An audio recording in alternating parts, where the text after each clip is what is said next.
Oh, good morning, church. It is good to be back with you all again. I started last service with a confession, and I want to share it with you all as well. I do get accused from time to time of being a workaholic, primarily by my wife. But it's not uncommon for me to get up 4:35, get a quick hour and a half in. I'm usually at the office 7:38, here till 4:35, at least 2-3 times a week. Back in the evenings for a counseling session or a meeting. Typically don't do any of my lessons. I shouldn't tell you this. If anybody is in my life group, cover your ears. I typically don't start lesson prep until Saturday. So Saturday is a big lesson prep day for me. Having said all that, Landon D's sometimes makes me look like a part-time employee. And probably the premier example of this happened last year. So this was May 2024.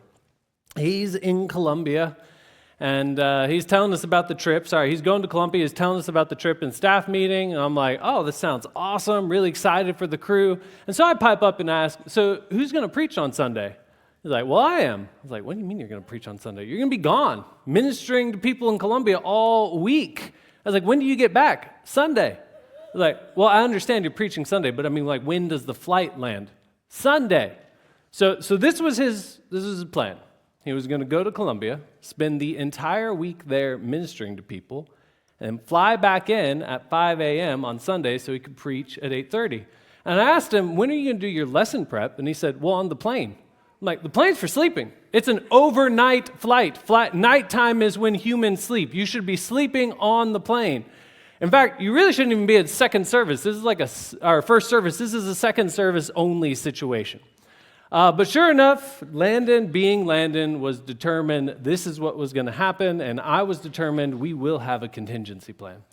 So I cranked out a backup sermon, if you will, that week on the off chance that the international flight got delayed. As we know, that never happens. But just in the event that it did, I had this backup sermon in place. And then Landon, and I admit it's sometimes annoying how he can do this, lands at 5 a.m. with zero sleep, rolls into this place, and preaches one of the best sermons I have ever heard him preach.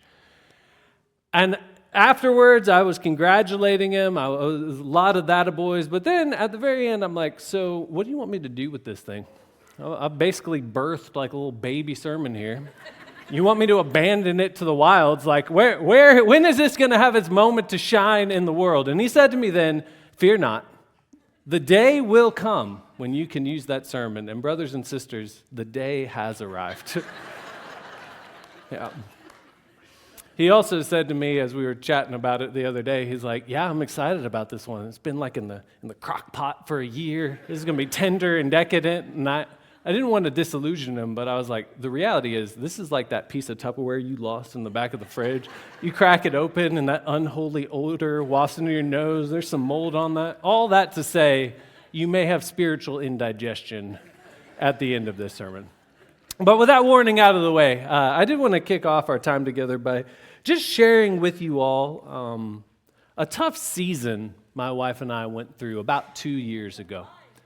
So we moved from Louisville, Kentucky, largely in the hopes that I would be able to position myself to potentially get a position at a particular school. And we labored for about 2 years. I finished my doctoral degree. I was doing a lot of adjuncting. And right as I graduated, the leader of this institution, this school, communicated to me that they had a position coming open in about a year's time. And while nothing was ever put in paper, there weren't any contracts signed, it was made clear to me that if I could just hang out for about a year, the position would be mine. And at the time, my wife and I were living in kind of a tiny townhome. It was getting a little cramped, having 2 kids that were now growing up. Ivy was 2 months old when we moved. She was now 2 years old, and so it was getting a little cramped in there. But we said to ourselves, you know what? We can make this work for another year, and then we'll step into that role. That was the game plan, and it felt like, you know what? This had paid off. This was worth the investment, the sacrifice we had made. I'll never forget waking up one morning, and if you're like me, About 30 seconds later, I'm opening my phone, and I had 5 text messages, somewhere around 5 text messages, and they were all from friends sending me the same link to this article announcing that the head of this school had been fired. And not only had he been fired, the school was in terrible financial straits, so they would not be hiring anyone anytime soon. It was just a few weeks after that, obviously we're distraught, not really sure what's next, not really clear on the next steps we should take. And then I get an email from the people managing our townhomes, and they said, hey, we're having to consolidate space. We don't actually have room for you. You've got 3 months, and then you got to get out. So in the span of just a few weeks, I went from thinking my family's living situation and my job prospects were secure to it completely evaporating. And I would love to stand here and tell you that I handled this with grace, that I was a rock for my family in a difficult time. But the truth of the matter is, I pretty quickly slipped into a fairly dark depression. It was tough for me to even get up in the morning. Most days, I just didn't want to interact with other humans. I would say I had anxiety driving to church every morning just at the thought of having to put on a face and pretend like everything was okay. Because it seemed to me like I had been working for years to obtain this one thing. My family had sacrificed to obtain this one thing. And just as I was about to reach out and grab it, I watched it shattered in front of my eyes. It was one of those moments in my life where I was left asking, God, what are you doing? What's the game plan here? I thought we had rightly discerned your will, and now I don't even know what the next steps are. And not only that, what am I supposed to be doing?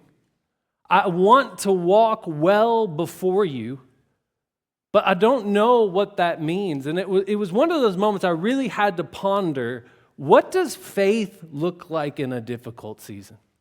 What does genuine faith look like in a difficult season? I'd like us to ponder that same question together today. What is the nature, what are the marks of genuine faith? And we're going to use as our guide one of the giants of the faith, a man named Boaz. So we'll be together today in the book of Ruth, chapter 4, verses 1 through 12. But before we turn there, I know we're jumping in at the end of the story, so I want to just quickly do an overview or a summary of what's happened thus far in the book to catch us up for the passage we're about to read today.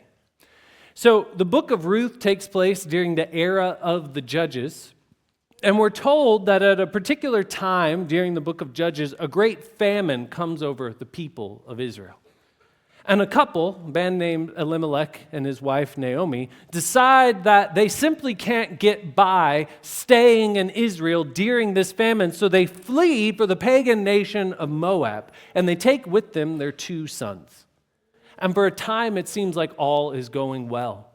They evidently weren't affected by the famine in Moab, so they had food to eat. Not only that, their 2 sons were married off to 2 Moabite women. And again, for a season, it looked like all was going well for this family.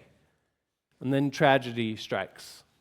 Elimelech passes away. And not only does Elimelech pass away, his 2 sons die as well, leaving Naomi alone with her 2 daughter-in-laws, without any connections, any network, any support structure, and really any means of earning income. And so Naomi decides the only thing to do is to return to her people back in Israel.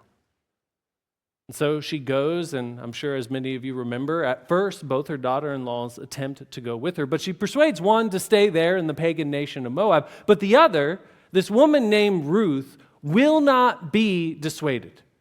She declares her commitment to Naomi is so strong that only death will part them. So Naomi, somewhat reluctantly, allows Ruth to go back with her to her people. When they get there, Naomi enters a deep season of bitterness and depression, basically leaving it to Ruth to provide for the both of them. And luckily, Ruth happens upon the farm of an incredibly godly, generous man named Boaz who takes her under his wings and provides abundantly for their needs. But even though Boaz is being generous, even though they have the basic necessities of shelter, food, and water, they're still in an incredibly vulnerable situation. Because in the ancient world, security demanded a nuclear family. It demanded people who had an obligation to take care of you. Right now, in that moment, Ruth and Naomi were basically subject to the whims of the generosity of Boaz. And if his attitude ever changed, if God forbid he passed away suddenly, they would be right back in the dire situation that they found themselves. And so at one of the transition points in the story, Naomi seems to snap out of her bitterness and suddenly starts to think about Ruth's long-term prospects and realizes that while she might have Ruth to take care of her for the remainder of her old age, Ruth needs to be set up for security and success. So she concocts what I think in retrospect we can call the single most ridiculous courtship plan ever conceived by man. She suggests to Ruth that she sneak in black ops style into Boaz's camp or house, lay down at his feet like a kitten, and uncover them so he wakes up in the middle of the night. And then when he slowly is roused, that's the moment she asked that he marry her. It shouldn't have worked. By all odds, it shouldn't have worked. Or by any sense, it shouldn't have worked. But it did work. So Boaz wakes up. He agrees to marry Ruth. But then we get one last wrinkle in the story, namely that Boaz is aware he doesn't have first dibs, which shows you that Boaz had been thinking about it, researching it, looking into it, waiting for the moment, and he had discovered that within the customs and laws of the day, there was one who had dibs ahead of him to redeem Naomi and Ruth. And when we come to chapter 4 now, we read the story of Boaz's interaction with this man who's only called the Redeemer, trying to negotiate for Ruth's hand in marriage. So would you stand with me as we read from Ruth chapter 4, verses 1 through 12. Now Boaz had gone up to the gate and sat down there. And behold, the Redeemer of whom Boaz had spoken came by. So Boaz said, "Turn aside, friend, sit down here." And he turned aside and sat down. And he took 10 men of the elders of the city and said, "Sit down here." So they sat down. Then he said to the Redeemer, "Naomi, who has come back from the country of Moab, is selling the parcel of land that belonged to our relative Elimelech. So I thought I would tell you of it and say, buy it in the presence of these sitting here and in the presence of the elders of my people. If you redeem it, but if you do not, tell me that I may know, for there is no one beside you to redeem it, and I come after you." And he said, "I will redeem it." Then Boaz said, "The day you buy the field from the hand of Naomi, you also acquire Ruth the Moabite, the widow of the dead, in order to perpetuate the name of the dead in his inheritance." Then the Redeemer said, "I cannot redeem it for myself, lest I impair my own inheritance. Take my right of redemption yourself, for I cannot redeem it." Now, this was the custom in former times in Israel concerning redeeming and exchanging. To confirm a transaction, the one drew off his sandal and gave it to the other. And this was the manner of attesting in Israel. So when the Redeemer said to Boaz, "Buy it for yourself," he drew off his sandal. Then Boaz said to the elders and all the people, "You are witnesses this day that I have bought from the hand of Naomi all that belonged to Elimelech and all that belonged to Chilion and Mahlon. And also Ruth the Moabite, the widow of Mahlon, I have bought to be my wife, to perpetuate the name of the dead in his inheritance, that the name of the dead may not be cut off from among his brothers and from the gate of his native place. You are witnesses this day." Then all the people who were at the gate and the elders said, "We are witnesses. May the Lord make the woman who is coming into your house like Rachel and Leah, who together built up the house of Israel, and may you act worthily in Ephraim, and renowned in Bethlehem, and may your house be like the house of Perez, whom Tamar bore to Judah, because of the offspring that the Lord will give you by this young woman. Will you pray with me? Almighty God, you are majestic beyond compare. Your grandeur is beyond the comprehension of mortal men. Your power is unquestionable. You do all that you please to do in your heart. And yet, as mighty as you are, as surpassing in your greatness as you are, you choose to love us.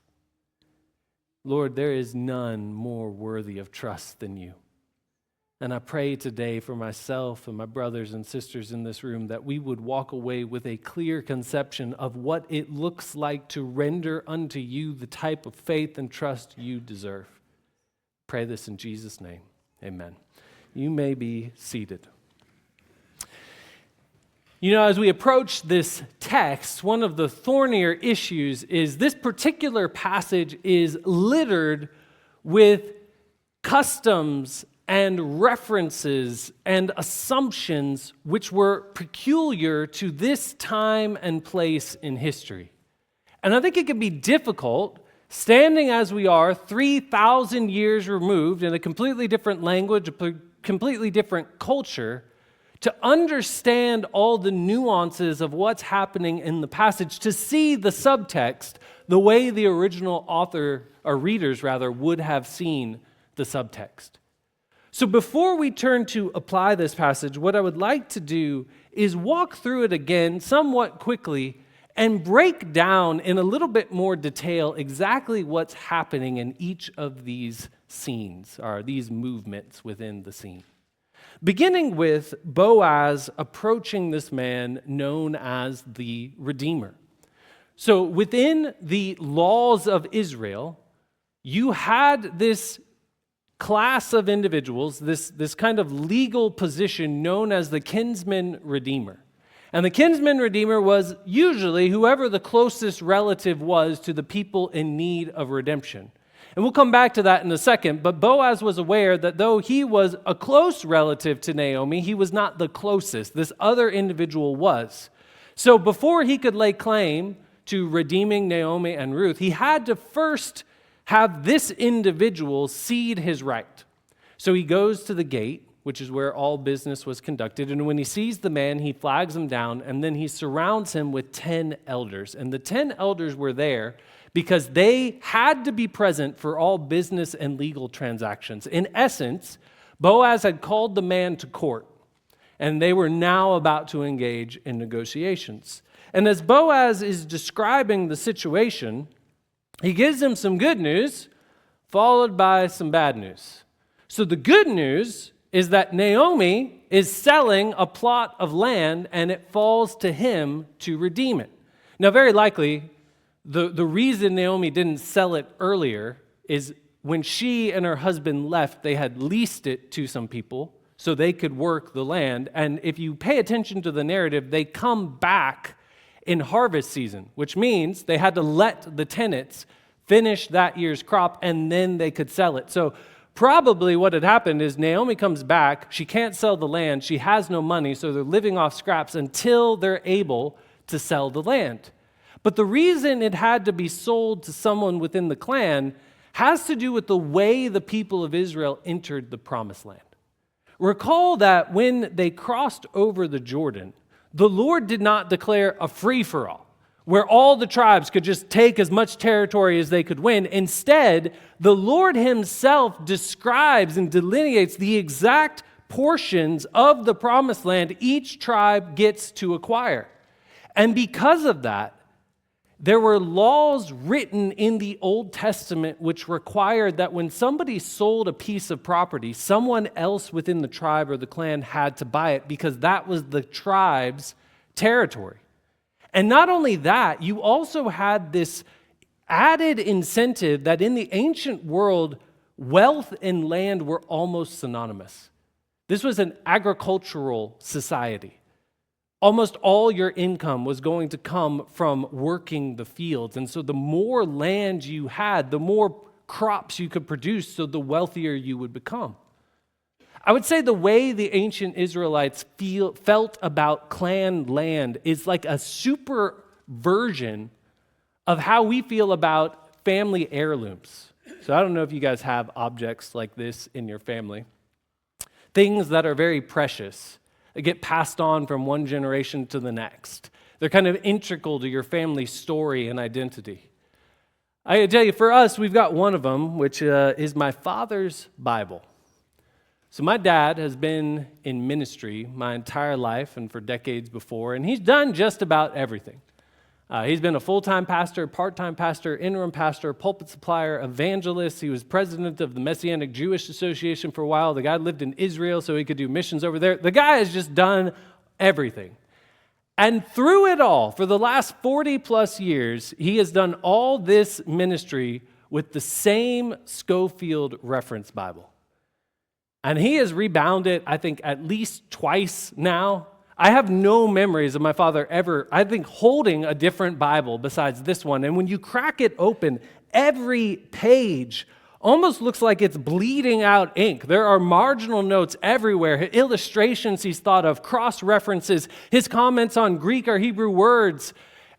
Not only that, you have probably 2 or 3 dozen napkins on which he's jotted down extended commentaries. You might be wondering, why napkins? And the reason is my father was born in the 50s. And I don't know if you've experienced this, but every man I've met born in like the 40s, 50s era seems unaware there are other writing surfaces besides napkins. And I get it, I do. Yeah, new technology is hard. Paper was a new invention in their youth. It probably felt pretty easy to go from papyrus to napkin, but some of this new stuff like sticky notes, index cards, that's probably how I feel about AI, they feel about sticky notes. 50s is the cutoff though, because my mom, 60s kid, she's a master of sticky notes. I dare say like a Mozart of sticky notes. She's completely competent with them. But regardless, my father has a lot of napkins tucked away in this thing with his comments. And it's a very precious item to our family, so much so that its line of inheritance has already been declared. My brother will inherit the Bible. Not too bitter, because I get the rest of the library. Sometimes it's quantity, not quality. So he'll get the Bible, I get the rest of his books. But I can tell you, and I pray none of you ever make me regret this, if this Bible were to ever fall into enemy hands, if someone else were to acquire this Bible, my family would pay a significant portion of money to get it back because it's valuable to us. It's integral to our history and our sense of family identity. And that is how Jews felt about clan land in the ancient world. So when Boaz says to this Redeemer, there's land for the having, he is ecstatic. Of course he wants to buy it. Oh, but there's a catch. And the catch in this case is that Ruth and the land are a package deal. Now, this is a little weird in that kinsman redeemer were not by law required to marry widows within the clan. If you had a brother who died, you were required to marry his widow. But if you weren't brothers, if there were distant family relations involved, it wasn't a requirement. So it seems like Naomi's kind of playing hardball with the guy right now. Like, you want the land? That's fine. Ruth comes with the deal. And then the man, likely because he didn't have any children of his own and was worried about his name disappearing, rejects the deal, leaving it to Boaz to claim both the land and Ruth's hand in marriage. Now that we've understood the text a little bit more clearly, I want us to reflect particularly on the character, or rather the faith of these 3 characters, Naomi, Ruth, and Boaz. And what I think we see is that their faith avoids 2 extremes. The extreme of inaction on the one hand, and the extreme of self-reliance on the other. Because what we learn about faith from this passage, brothers and sisters, is that genuine faith forsakes both of those things. Genuine faith forsakes both inaction and self-reliance. And I want to think about each of those pitfalls in turn, beginning with the forsaking of inaction. You'll notice that in this passage, no one ever sits back and just says to themselves, you know what? We just got to let go and let God on this one. You don't see Naomi saying to Ruth, hey, you don't have any marriage prospects. We're kind of at the mercy of this guy, Boaz. But you know what? We're just going to let go, let God see what he does. No, Naomi comes up with a plan, a crazy plan, but a plan nonetheless. Likewise, Ruth, having heard Naomi's plan, doesn't sit back on her haunches. She engages it. She follows it to a T. And finally, with the character of Boaz, you'll notice that when Ruth comes to him and says, I would like you to marry me, he doesn't say, you know what, I would love that. There's this thorny issue with that other guy, but let's see what the Lord does, right? Let's just put it in his hands, see what he works out. Maybe the guy will come to me tomorrow and out of nowhere say, I don't really want to marry Ruth. You go ahead and take her and the land. No, what you see from every single character in this story is strategic action, bold action, doing all that they can to get to the result that they desire to get to. I think sometimes, friends, we can use faith as an excuse for inaction. Sometimes we can even use faith as cover for foolish action. And I would say that when we do that, we engage in what Scripture calls the testing of the Lord. To test the Lord, I believe, is to act in foolish and irresponsible ways, believing that the Lord will take care of us because of how faithful and loving He is. You know, I'd illustrate it this way, and thankfully my wife isn't here to hear me say this in this service, but if you all ever watch Hallmark videos or movies, I have watched it as well. In fact, at this point in my life, I'm fairly certain there is no combination of the word Christmas and any other words in the English language that hasn't been made into a Hallmark movie, and I have watched them all because my wife is a connoisseur of these things. And if you watch more than 2 Hallmark movies, what you discover is there's about 3 plot lines and 6 characters. And all of them are just shuffling those around somehow. And I endure, sorry, if she asked, I said, I enjoy all of these various characters and plot lines, save one, which is the spoiled rich kid. Typically, this is kind of like a Beauty and Beast situation. Starts out as a spoiled rich kid, and then he becomes the responsible guy at the end. But typically, at the beginning, you got some trust fund kid who's living a completely reckless, irresponsible life, and every time he gets into trouble, every time he spills some milk or makes a boo-boo, his rich daddy comes in, cleans up his mess.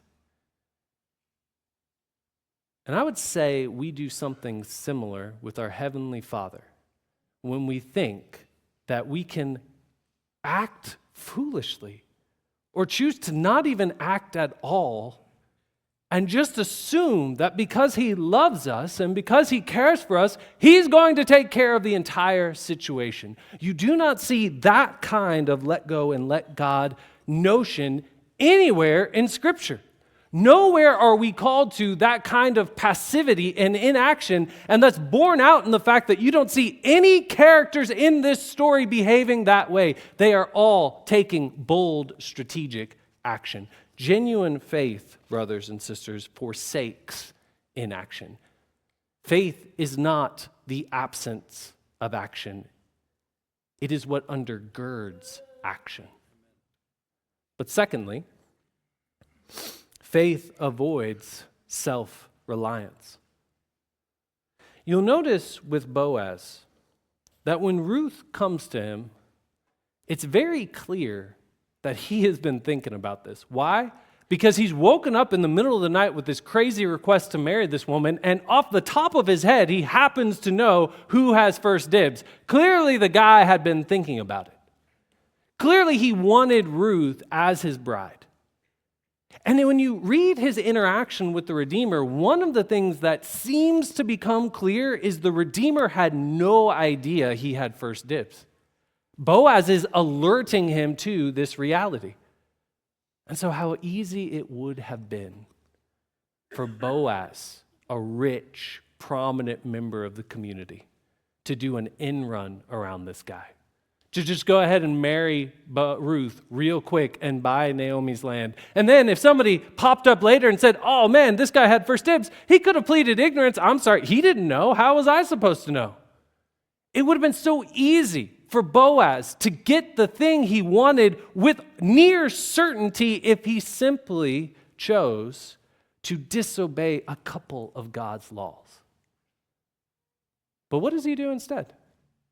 He follows the letter of God's law to a T, even though doing so meant risking he would lose the very thing he desired to acquire, namely Ruth as his bride. You see, genuine faith is not a trust that leads to inaction, but it is a trust that leads to limited action. It is the kind of trust that says, I will do all that is good and wise in the eyes of my God. And then when I have come to the end of good and wise action, I will trust him with the rest. That's exactly what you see from Boaz. He takes every action he can take that is wise and good according to the law of God. And then there comes this moment where he can't do anything else. The situation's outcome is entirely out of his hands, and that is where he trusts the Lord. I would say as well, you see this in the character of Ruth. And in fact, I think the author of this chapter wants us to notice particular things about what Ruth does and does not do by drawing a contrast between her and Tamar. You'll notice at the very end of the section, as the elders are blessing this new union of Boaz and Ruth, they reference several other prominent women from the history of Israel. One of them is Tamar.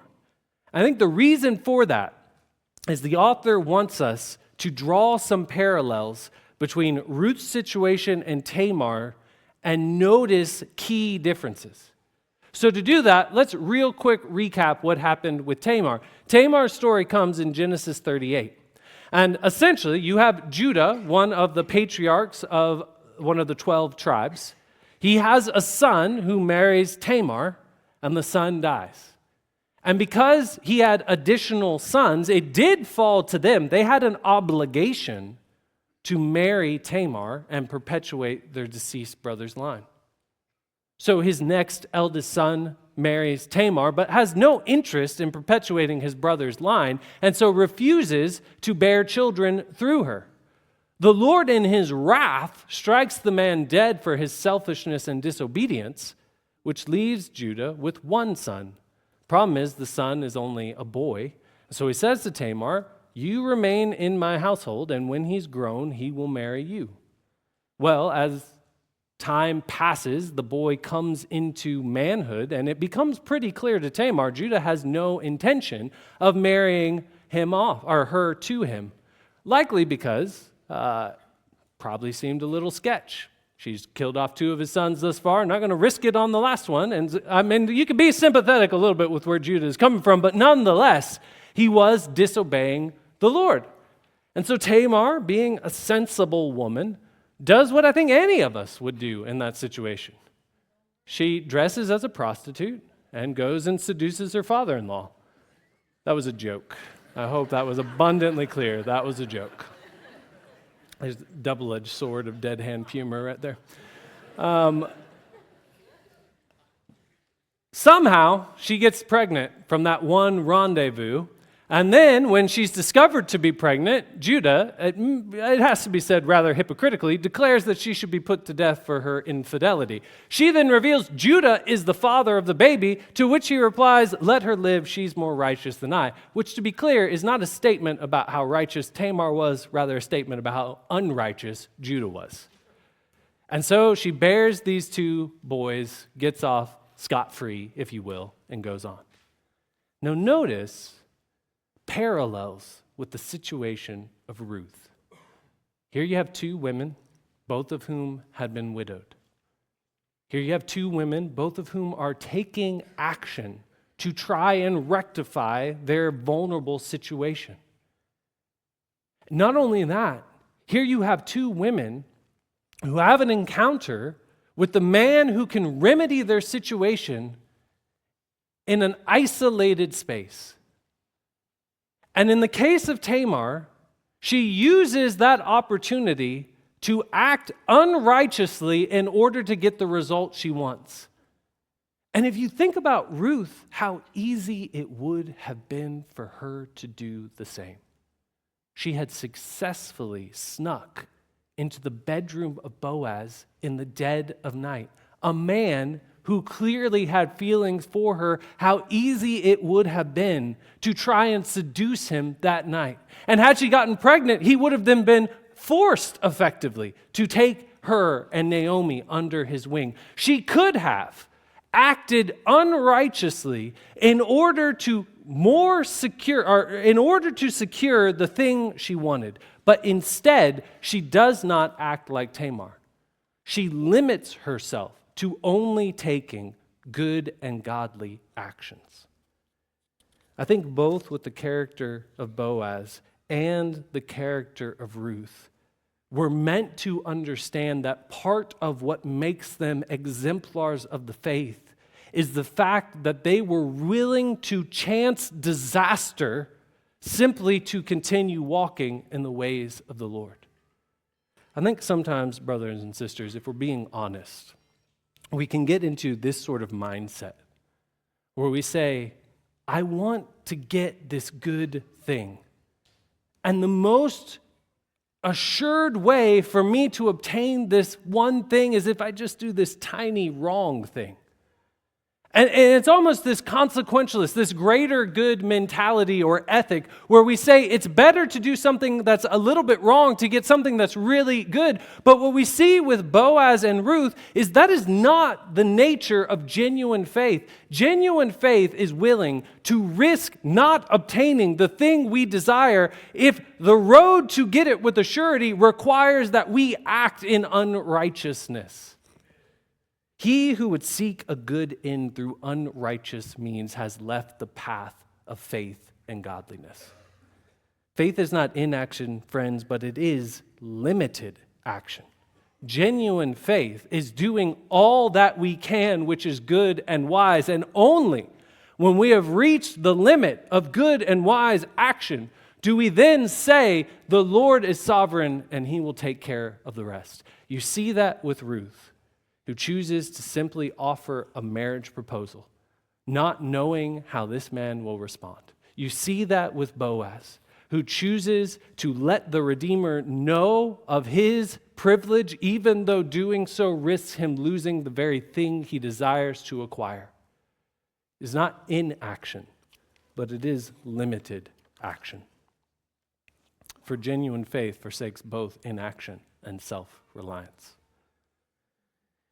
You know, going back to that hard situation, as I told you, in the span of just a couple of weeks, my family and I found ourselves with an uncertain living situation and me with completely uncertain job situation. And eventually, I shook myself out of that funk and depression enough that I did begin to send out resumes, and I sent them literally everywhere. I sent them to schools, I sent them to call centers, I sent them to the botanical gardens in Fort Worth to be one of the people that put labels on plants, a job, by the way, which I'm apparently not qualified for.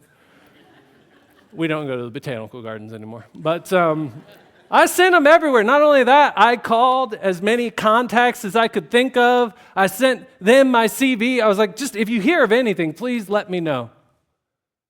And out of the blue one day, I get a call from a dear friend who had just transferred into a university. And he told me they had a position coming open for a philosopher, which I don't need to tell you is kind of rare, because typically universities are trying to get rid of their philosophers, not hire new ones. And not only that, my friend, being a slightly poor judge of character, had been talking me up profusely to the dean who was making the hiring decision. And we looked into the school, and it was everything we could have dreamed of. It was super close to my family. It was a confessionally Christian school. Not only that, it was in a small town, and Kate and I had always dreamed that we could put our kids in a place where they would go to school and church with the same friends. Not only that, the university offered free tuition to the children of professors, and so my kids could go to this university potentially without incurring any debt at all. It looked like the perfect opportunity, except for one thing. I dove into their doctrinal statement, and we agreed on all the major issues, but this was a really specific doctrinal statement. It required you to take particular views on the age of the earth or what Revelation 21 means with the millennial reign, that kind of level of detail.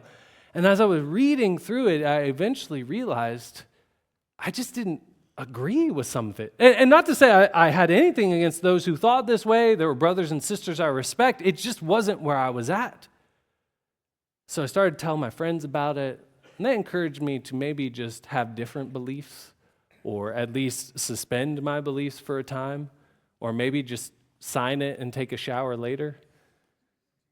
And I ended up in an interview with the dean, and being the way I am, I said to him at a certain point in the conversation, after we had had a really good talk about what this would look like, and then he brings up the doctrinal statement, and I said, look, I took the statement, and I broke it down into its constituent propositions, of which I counted 47. And he said, what's wrong with you?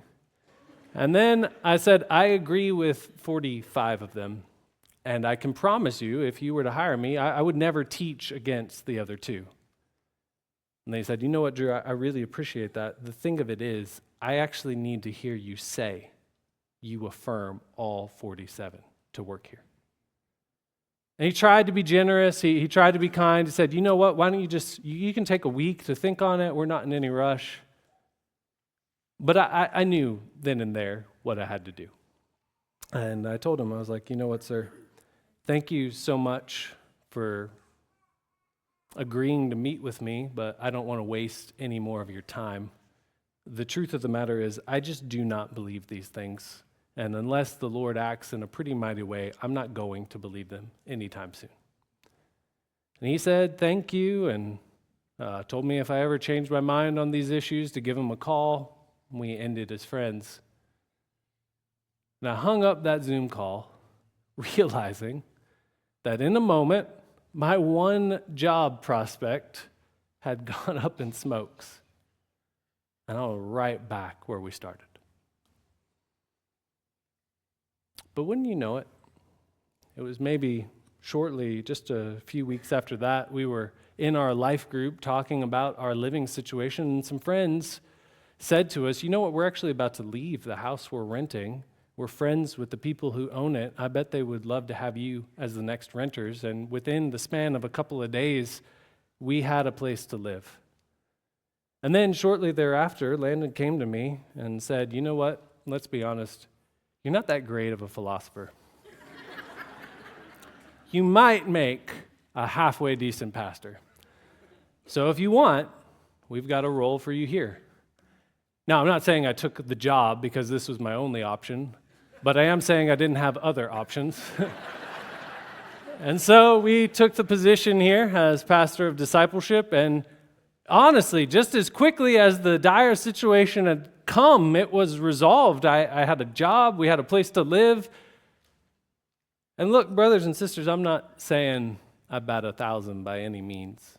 I stumble and fall in many ways, but at least in that moment on that day, the Lord put it within me to choose to act only within the limits of good and wise actions. And when I trusted him with the rest, he came through in ways I could never have imagined. And I would say therein lies the character of genuine faith, not inaction nor self-reliance, but to do all we can that is good and wise and trust the Lord with the rest. Will you pray with me?